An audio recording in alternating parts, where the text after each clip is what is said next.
Hey, what's up guys? It's Dan. So in this video, yep, more van work.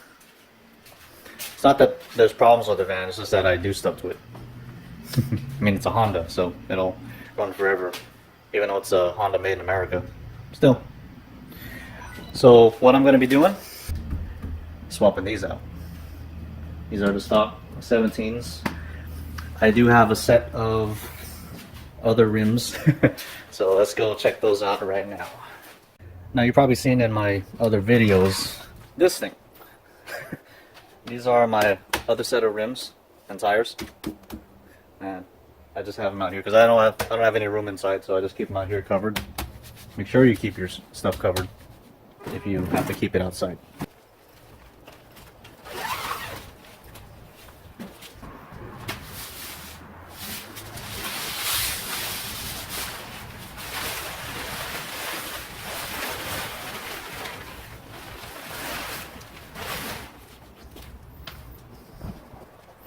Alright, so as you can see, I have tires. No, there are rims. You ready for it? You want to see what they are?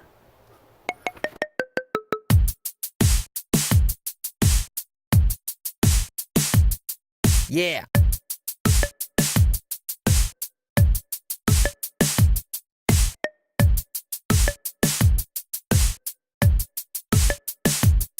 I got the parts in my car, a Civic Type R. The DX don't matter when I drop the hammer. Your Ford and Chevy ain't got the balls. When you race me, I blow you off the wall. Got the turbocharged 4, 5 on the floor. Performance clutch that costs too damn much.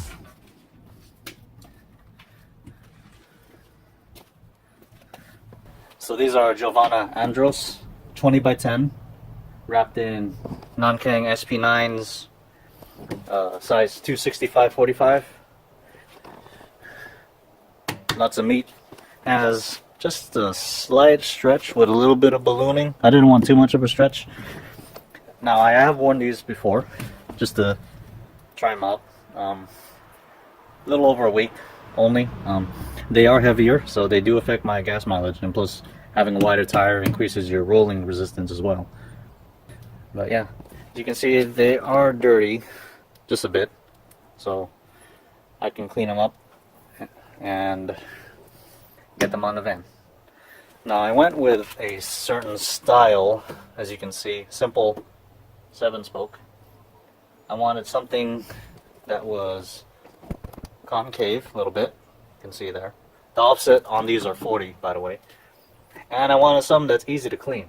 So, I mean, I could have done like a spun mesh style rim, but my old car had that kind of wheel, and it took a while to clean that. So, simple spokes, easy to clean, just blocks. That's what they are. So, alright, let's get these in the garage and put them on. Also, as you can see in there, I have cardboard, because the rims do stack on each other.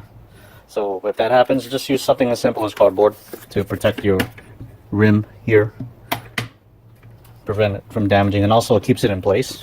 Otherwise it can like slide around, and you don't want that to happen. I also had it up on some pieces of wood just so it's elevated and it doesn't get all messed up from whatever might run underneath it, especially when it gets wet. Now the reason I'm switching these out, or I'm deciding to, is because I'm going to be meeting up with some others for a few days, and I want the van to look fly. Also, the cold/wet season is on its way, and these tires are kind of getting worn down. The sipes are kind of not there anymore. It's got 3 center ribs, which feel like 3 center ribs, which is more ideal for dry situations, but not really for wet. So these tires are pretty much still new. As I said before, I was only on them for maybe a little over a week, so these will be safer. And plus I'll make it look good too. Now these wheels are aftermarket wheels, and what I'm guessing is what aftermarket companies do is they design wheels to fit the largest hub size that any car manufacturer makes out there. These are, turn it around, these hubs are 74.1 mil, and the van has 64.1 mil. So when that happens, you have to get a hub-centric rim. This fits right in here, just like that. Well, more centered. But yeah, it fits in there, and then the stock hub on your car will fit inside there, and it'll just match it perfectly, because you don't want the lugs to be the ones that keep the wheel centered, because they usually won't, and it'll be mounted a bit off, and you'll feel that in terms of vibration, and you don't want that. So you want the rims to be resting on the hubs. Yeah, I've learned from my past videos that, especially the DIY type ones, that I'm not that informative, especially like giving step by step, so I'm gonna try and do that this time. I'm also gonna try something else and do a POV mode for you guys, see how that works out. Okay, so this is my POV mode. You can see my hands are right here. The phone is right in my face. Let's see. So obviously, first thing you need to do is jack up your vehicle. Where did I put this thing? Oh.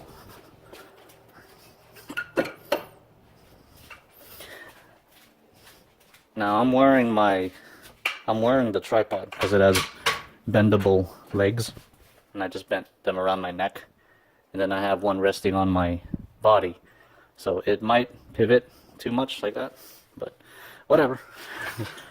Okay, but at least you're seeing what I'm seeing now, somewhat. Let's see, where's the... This fan has a tow hook right in the middle there. I don't know if you saw it. Right there.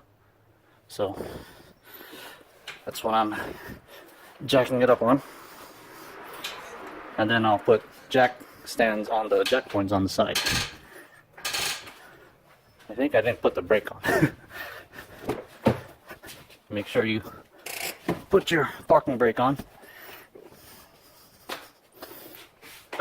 so nothing gets away from you.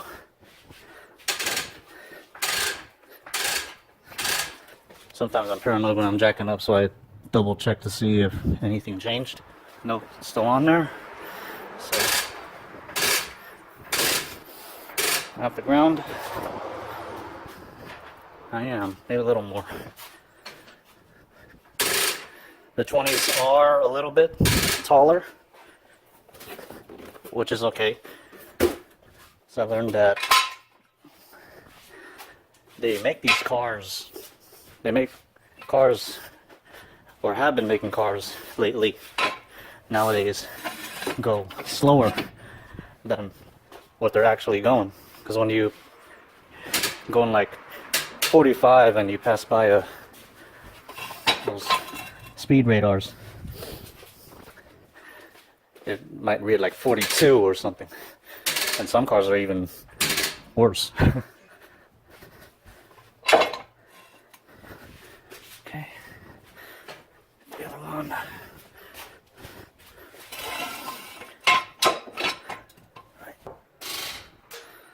Right.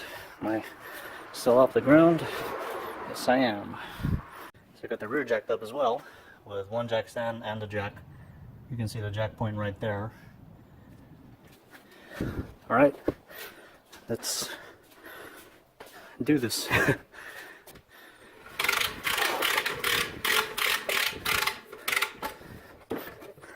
I highly suggest getting one of these. Very, very handy. Okay, I'll get my gun, which I already have the 22 mil on there. I just keep it on there. And these are my other lug nuts for the wheels. I've got wheel locks. And then take these out. And I got my other nuts here. Now these are, for these rims, they need a angled or tapered seat. These wheels need a round seat, so these won't really work. And plus, these are aftermarket rims, so they require smaller or narrower or thinner, whatever, lugs.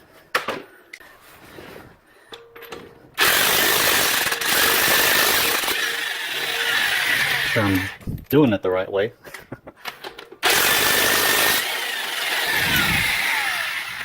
I do like this view, by the way.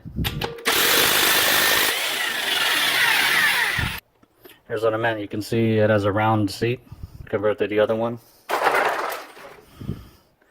See how they're different. Okay, so let's take this sucker off and put the 20 on.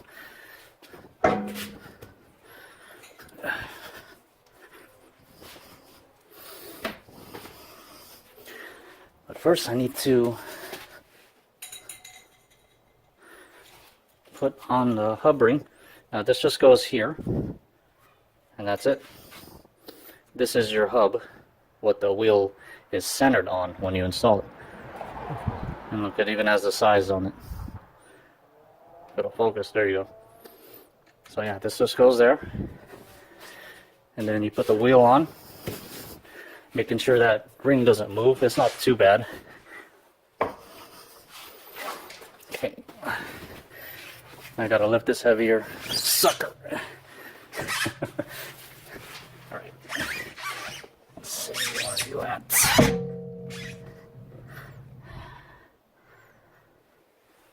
Well, that's a bummer. These are a lot taller than the stocks, because I can't put it on, it's too low. Fuck. Hang on. Okay, I'm back. I had to lower the rear a bit because it's like on the teeter. Okay, so I should be able to put this sucker on just like that. Now I'm very particular with stuff. So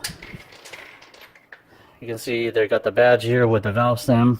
I got the center cap to match there, and then the actual wheel lock. Maybe I'll put it on the top there, just so it's all like that. I don't know if any of you guys are like that. I do that kind of thing just to make sure I know that no one has like tampered with it, anything. It's just me though. I'm weird like that. So I believe these are 19 mil, or they require a 19 mil socket.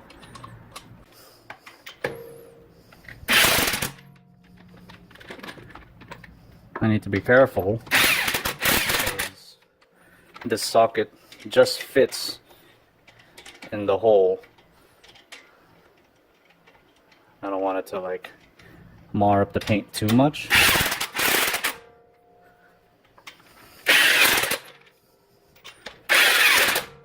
Okay, so I got that. I'm gonna spin it a bit. See if anything is off center. Nope, looks good. Just doing that to make sure everything is centered right, meaning the hub ring in there is set. So let's go ahead and torque everything down with the gun. Alright, so that's one. Take a look. Monster truck.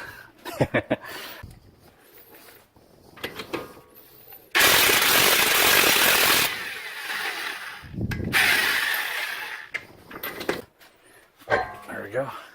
See, this is what I meant with the tire.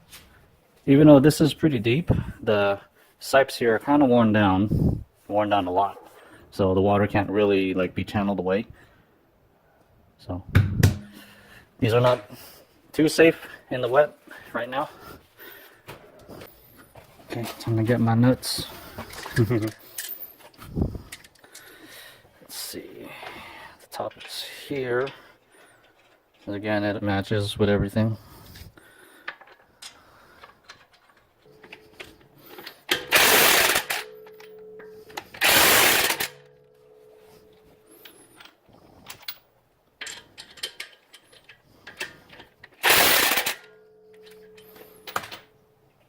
Alright, so this side's on now. So I got both fronts. For the rears, I'm just gonna do my little magic trick to get those on. So here's the left rear. Let's shake it. There you go. And the right rear. Alright, they're all on. Now I just need to get the van back on the ground And let's take a look at how it looks, I guess. I got the parts. I got the parts.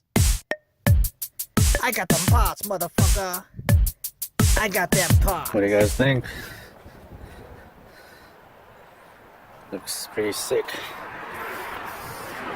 It's nice even wheel gappage there.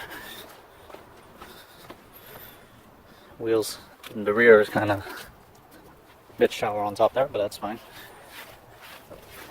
But yeah, it's like a big toy to me. And I get to dress it up with new shoes. If you like what you saw in this video, go ahead and give it a thumbs up. But yeah, that's pretty much all it takes to change out your wheels when you got aftermarket ones. Just take in consideration the hub size, which you'll need rings, and also if it'll clear. These are again 20 by 10 inch with plus 40 offset. Now the fronts do kind of pop out, which is not that much of an issue. Now because it's a van, you gotta deal with this. And it clears it just. You can see the interior panel in there. But yeah, just some things to consider. So yeah, that'll be it for this one. Oh, there you go, you can see me. Go ahead and subscribe, please. And I'll see you guys in the next one.